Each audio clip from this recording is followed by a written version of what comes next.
1 साल बीत चुका था। ढोलकपुर वापस शांत था। गांव के लोग फिर से खुशी से जीने लगे थे। हर पूर्णिमा को लोग एक दिया जलाकर ठुन ठुन ठुन साहुर को याद करते थे। पर एक रात कुछ ऐसा हुआ जो फिर से सब कुछ बदल के रख दिया। लाशें फिर से मिलने लगी। हर 2 दिन बाद किसी न किसी के घर के सामने एक कटी हुई लाश पड़ी होती। गांव फिर से कांप उठा। एक दिन सब लोग महाराज के पास पहुंचते हैं और रो रो कर गांव की घटनाओं के बारे में बताते हैं। रात को महाराज 2 सेनापतियों से कहते हैं, जाओ और खोजो इस कांड के पीछे कौन है। लेकिन सुबह सिर्फ उनकी लाशें लौट कर आईं। एक का सिर था ही नहीं, दूसरे के पैर कट चुके थे। महाराज समझ गए कुछ तो लौट आया है, कुछ जो सिर्फ मौत का खेल खेल रहा है। और फिर कहते हैं, अब इस जंग का सामना मुझे ही करना होगा। उसी रात महाराज चुपके से गांव में आते हैं और एक पेड़ के पीछे खुद को छुपा लेते हैं। और ठीक रात के 2:30 बजे अचानक कहीं से धुआं छा जाता है और उस धुएं के अंदर से एक आवाज आती है,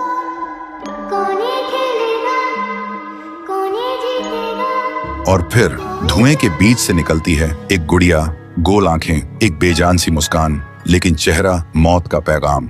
वो गुड़िया एक घर के गेट तक जाती है और बच्चों जैसा एक गाना गाने लगती है। उसके गाने की आवाज सुनकर एक आदमी बाहर आता है और अगले ही पल वो गुड़िया उसका सिर चबा जाती है। वो आदमी तड़प तड़प के वहीं जमीन पर गिर जाता है। महाराज सब कुछ देखते हैं। उनकी आंखें भर जाती हैं। उन्हें समझ आ जाता है इसके सामने जाना मतलब खुद का अंत लिखना है। अगली सुबह गांव के लोग इकट्ठा होते हैं। महाराज कहते हैं, ये पिछले भूत से भी ज्यादा डरावनी है।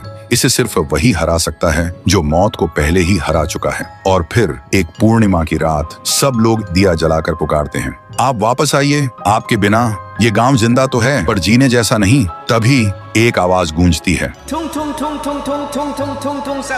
और उसी देह की आग से एक जलता हुआ पेड़ बनने लगता है और उसी पेड़ में से ठुन ठुन ठुन साहुर निकलता है। तभी फिर से वही धुआं छा जाता है और उसके साथ ही एक आवाज।